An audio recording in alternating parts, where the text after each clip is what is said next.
In Germany in the 1930s happened the absolute worst thing the world has ever seen, and in the midst of all the horror, this young Nazi girl took the opportunity to realize her most sadistic fantasies and became one of the most cruel persons in history. I will show you the crimes of Irma Grese and you will understand why she did what she did, and maybe you will understand Germany and us Germans better.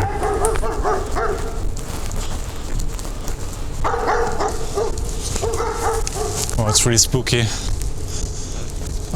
Just the dogs barking here in the background. I don't know if you can hear it. Right here on the territory of the camp. And then you have these crows. Jesus Christ. Wow, look at this creepy house in the forest. This is the house, I think this is the SS casino. This is where the SS personnel used to hang out. This is the place where the horror happened. Going to a place where human beings have done the absolute worst things to other humans makes me a bit nervous, honestly.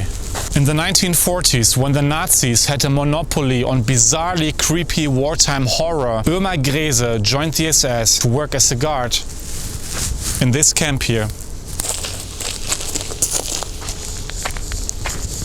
As you might know, Germany at that time had an extraordinary high number of paying jobs that only violent sociopaths could perform. Textbook sociopaths like Irma. Irma was described as the creepiest woman in this camp, and there was not a single cruelty happening here for which she was not known to be responsible. You would maybe wonder what would qualify as creepy in the midst of a camp. Well, here's the story. She was the only guard in the camp who came up with the idea of having a whip manufactured for her. She was in fact not allowed to beat the prisoners with it, but when the camp's commander ordered her to stop whipping the inmates, she simply ignored the order. In that sense, she was too cruel even for the Nazis. How evil can be evil when even the Nazi commander of a camp thinks that you're in fact evil? Here it says hundreds of women and girls were shot in the neck by the SS here. She got herself a revolver and a German Shepherd dog. Equipped with a pistol, a dog and a whip, she would wander around the camp. I wonder if she felt proud walking around with a revolver around her waist, her heavy boots and a whip. She must have felt godlike. She took pleasure in terrorizing and killing detainees and was an nymphomaniac who raped her prisoners. Yes, that really happened. She was, so to speak, the Nazi woman of your nightmares come true. Almost a caricature of herself. A textbook stereotype of a female Nazi who even later served as the blueprint for some really bad movies. Irma Grese beat the prisoners with her whip and her belt and sent her German Shepherd dog mauling and killing them, and sent thousands of prisoners to the gas chamber herself, thus by her own order. She kicked the prisoners with her combat boots and shot prisoners with a revolver she was carrying. From her point of view, in the camp was the scum of Germany and its neighboring countries. In reality, however, in these camps there was the scum of the SS. Her private dressmaker, who was also a Jewish prisoner, said that when trying on new clothes, Irma had no shame whatsoever in stripping completely naked in front of the inmates. Not any sign of embarrassment. She walked around naked in front of them like you might walk around naked in front of your dog at home. She did not even consider them as people in front of whom a feeling of shame was necessary. To her doctor, a Jewish prisoner, she said, "You're a good doctor. What a pity that you have to die. Germany needs good doctors."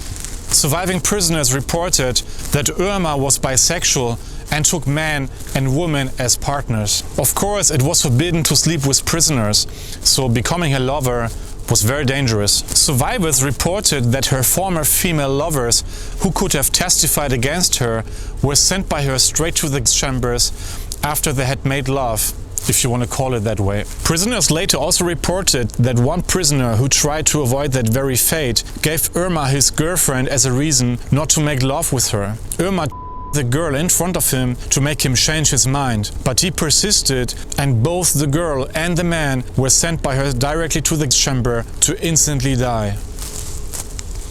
Irma was also in charge for the selection of the chambers, and survivors had reported that if she spotted a woman who was more beautiful than her, then she would send her straight to the chamber. If you want, a Snow White story in a more perverted form.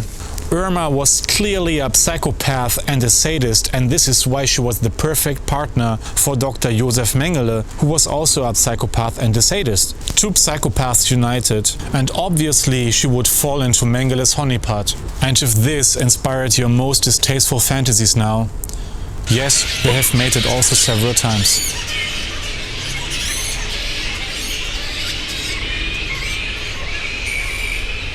What a terrible woman, right? Now what if I told you that in Irma's childhood something horrible happened? In her small idyllic German hometown a terrible event happened that eventually caused her to turn into this monster. This is the place where Irma grew up.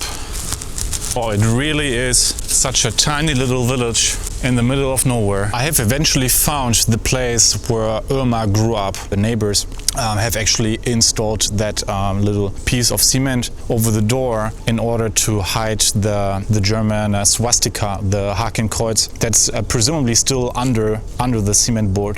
The Nazis must have served like an anchor for some people, and even worse, her father was a member of the Nazi party. So the Nazis serving as some form of an anchor, Irma probably needed it, because during her adolescence, her father kicked her out of the house and her mother committed suicide by drinking hydrochloric acid. Imagine that your own mother kills herself by drinking hydrochloric acid. Now honestly, I don't know where you get the idea from to kill yourself by drinking acid, because honestly, that's a very slowly and painful death. Now you feel empathy for Irma, right? The truth is that there was another monster in her life that eventually made her commit these monstrosities. A monster much bigger than the trauma of her childhood. In fact, not only Irma's childhood, but her entire adolescence was highly influenced by National Socialism. Speaking about adolescence, I think it's precisely at this age that people are vulnerable. But the Nazis provided a clear division of the world into good and evil, into friend and enemy, and that's exactly what gave them support. Worse, when Irma was a girl, a German Nazi doctor published a book on how to raise good children for the Führer. Has Germany created millions of psychopaths and sadists with just one book? Die deutsche Mutter und ihr erstes Kind. The German mother and her first child. In this book, which was sold by the millions, our mothers and grandmothers were given clear recommendations on how to raise good children for the Führer. The goal was to produce good future soldiers who simply obey to orders. That's why mothers were told to purposefully ignore their baby's needs. The children were in fact supposed to become unemotional and to lack bonding. Imagine this, your child begins to cry and to scream. Going to your child, yes, take it in your arm and comfort it. No, simply ignore it and let it cry. Yes, you were supposed to let it cry so it would strengthen its lungs and harness the child. Holding your child, yes. But physical contact should be reduced to a minimum. If you must hold your child, it would be best to hold it in a way so that it is touched as little as possible. If looking at it, then no eye contact should be made.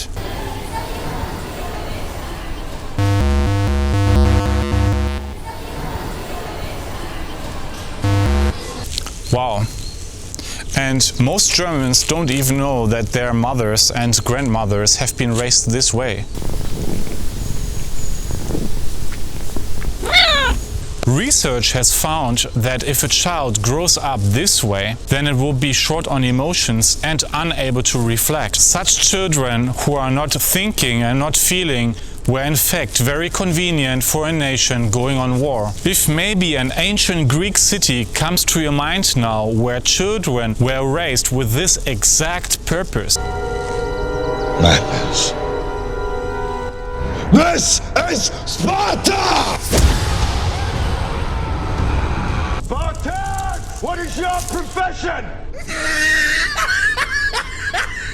Well then, the Nazis maybe read Homer. It might be hard for you to believe it, but that book was still a bestseller even after the war and was sold in Germany still in the 80s. Outrageous though that you can in fact still get that book on Amazon today. I don't know, but that might be the reason why still every other nation in Europe calls us Germans today robots. Childhood trauma, Nazi brainwashing and its system of raising unemotional robot children. Is that enough to build a psychopath? The last piece of the puzzle is power, and it's hidden in an old Nazi sanatorium.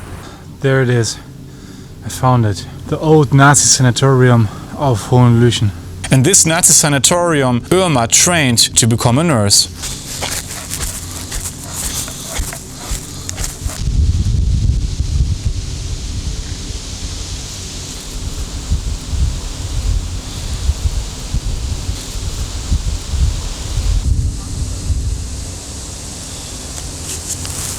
During the Nazi regime, this place was the most important sanatorium in Germany, perhaps even in the world. Ironically, the predecessor organization of the United Nations met right here for an international conference shortly before Hitler decided to turn it into a Nazi sanatorium to get his feet massaged. So during her time in this Nazi sanatorium, Irma had regular contact with the crème de la crème of the Nazi elite. Hitler, Himmler, Speer, Bormann, Hess, they all came to get treated here. All the German rotten eggs in one basket to enjoy the dolce far niente. And this must have made an impression on her. There was literally none of the big Nazi guys who had not been here. Now, since we have talked about the Nazis serving as some form of an anchor for some people, I should add that the Nazis especially appealed to disempowered people like Irma. She was quite much the typical example of a lost soul with a new home in the SS. The little uneducated country girl suddenly being in contact with Germany's most powerful people. By feeling powerless since ever, she most likely tasted blood here and realized what real power means. But first came a step back in her life when she did not obtain the training position she wanted to become a nurse. And that's when Irma decided to move to Fürstenberg. I shouldn't do it, right? Should I?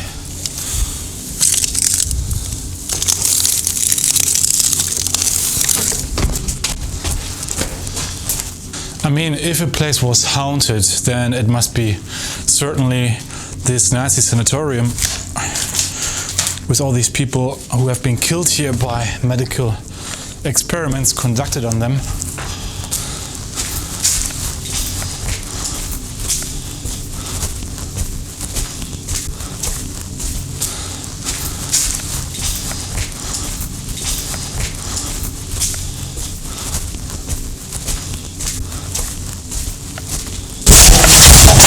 Jeez.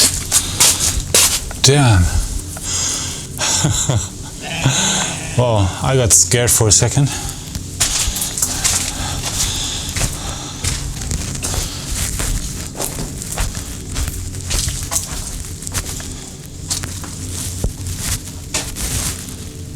Wow.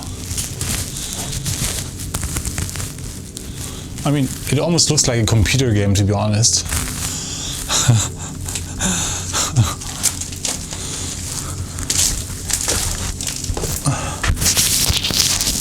Wow, that's wild.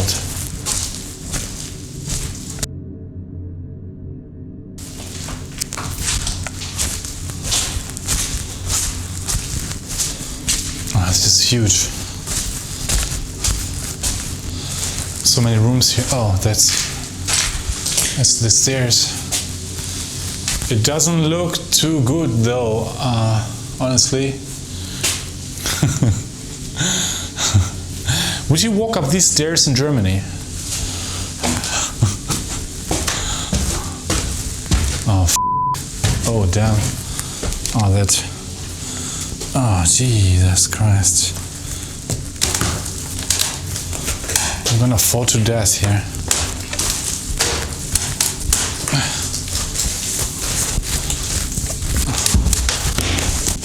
Christ.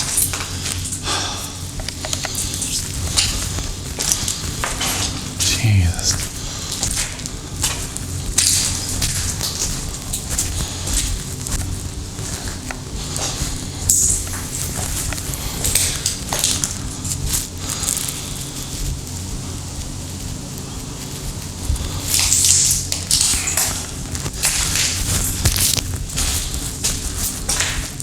Oh.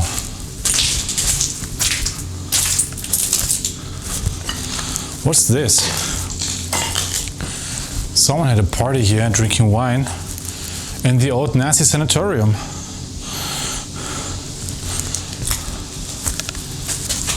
Oh Lord, that was such a stupid idea. Oh damn.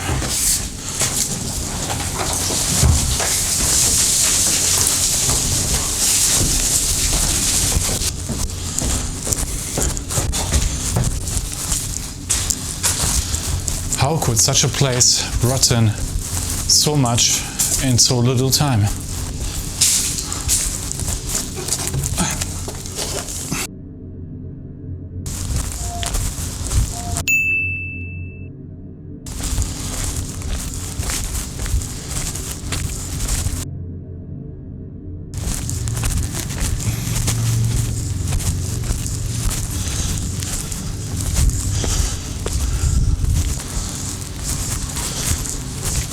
Darf ich mal fragen, wohnen Sie hier?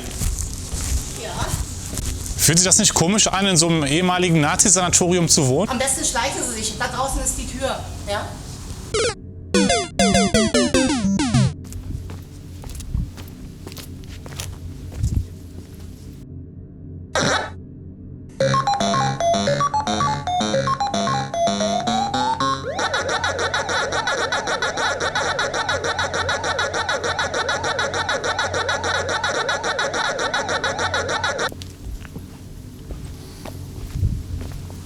In Fürstenberg, where Irma's story ends, there is a store that once sold the most disgusting of all Nazi perversions, so shocking that you couldn't have imagined it. Welcome to Fürstenberg, German town of horror. Fürstenberg, Wolfenstein, all places of horror and evil. When Irma came to Fürstenberg, she was working in a factory producing and selling butter. Had she found her place in society yet? Or was she thinking about the glamour of the SS officers back in the Nazi sanatorium? Well, probably, because just a few months later, Irma said adios to butter and decided that to start working in the camp next to Fürstenberg would be a life-changing idea. And with consequences, because in a very short time she went from being a butter maker to be in the charge of the life of over 30,000 prisoners. Suddenly, she was someone now and took part of society. Eventually, she could look down on those who all of a sudden did not belong to society any longer, namely the Jewish prisoners of the camp of Ravensbrück, which is right here next to Fürstenberg. It feels quite weird walking in this beautiful town. It is quite beautiful, honestly, but if you know about the history of this place, then it feels very much like walking on a killing field, honestly. Here in this shop where they're selling bicycles now, they actually used to sell soap. It's written Seifen on the shop, which translates to soap. Did you know that the Nazis actually made soap out of the fat of their dead prisoners?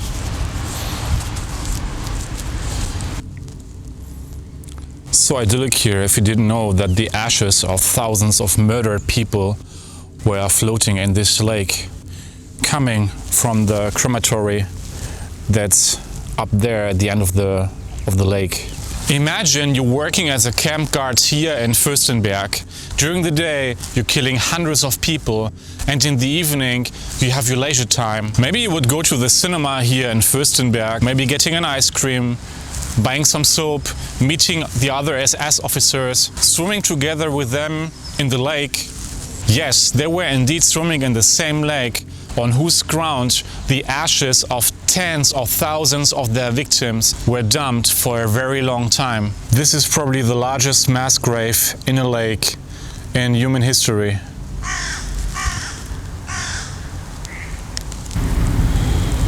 Würden Sie in dem See auch schwimmen? Ja, warum nicht?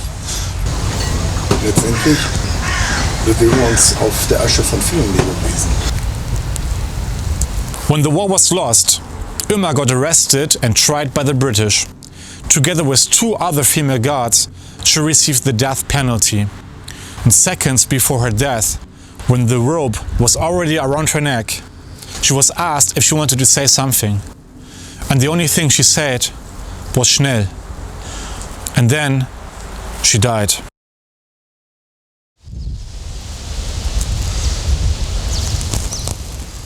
Her face first turned pale, then she blushed, and when she left the court, she began to cry loudly. I must admit that, for a moment, I too felt pity for her. They hanged all the females first, had some Earl Grey tea time, and when the cups were empty, hanged all the males. Very British. I went here, I came here downstairs, and what I found is actually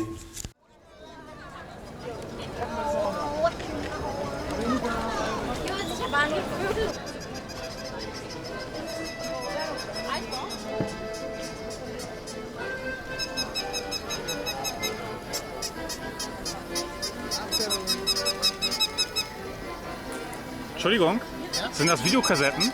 Ja, das sind die Videokassetten, ja. Kannst du mal sehen? Ja, natürlich. Hier. Danke.